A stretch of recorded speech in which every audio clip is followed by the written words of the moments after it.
হামিদা ওয়া মুসাল্লিয়া ওয়া মুসাল্লিমা আম্মা বাদ। প্রিয় সাথী ও বন্ধুগণ, আমরা যে কারণে এখানে সমবেত হয়েছি, ভারতের দালাল সন্ত্রাসী সংগঠন ইসকন আমাদের হৃদয়ের স্পন্দন, 200 কোটি মুসলমানের ইবাদতখানা মসজিদের তারা আঘাত করেছে। আমি বলতে চাই, তারা একটি মসজিদে শুধু আঘাত করেনি, সারা বাংলাদেশের মসজিদগুলোতে সারা আঘাত করেনি, তারা 200 মুসলমানের কলিজা আঘাত করেছে, ঠিক কিনা?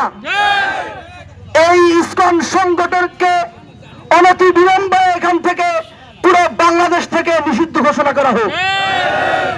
আমরা একটা কথা প্রায় বলে থাকি যে দিয়েছি তো রক্ত, আরো দিব রক্ত।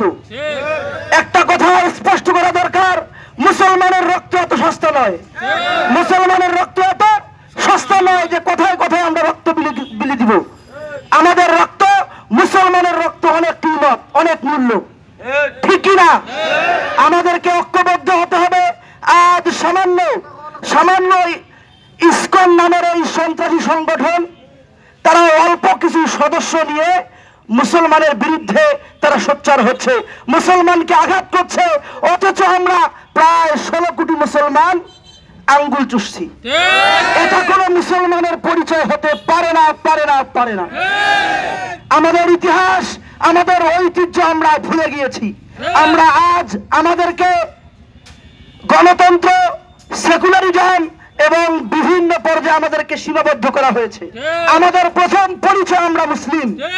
আমাদের প্রথম পরিচয় কি? আমরা মুসলিম। আজ আমরা আমাদের কোনো ভাই যদি নির্যাতিত হয়, আমরা দেখি সে আসলে কি চরমনাই কিনা।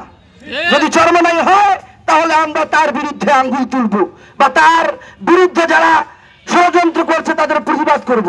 আমরা দেখি আমার জামাত শিবিরের ভাই আছে কিনা, আমরা দেখি আমাদের বিএনপির ভাই আছে কিনা, আমরা দেখি আমাদের জাতীয় পার্টির ভাই আছে কিনা।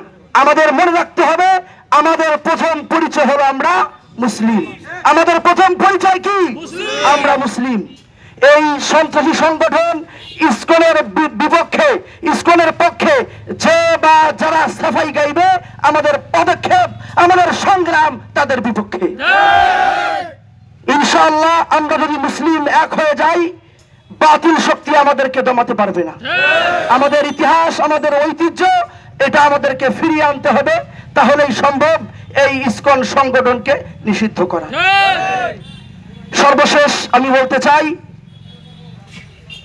আমাদের মুসলমানকে কাঁধে কাঁধ মিলিয়ে আমরা দেখব না কে কোন দল করে।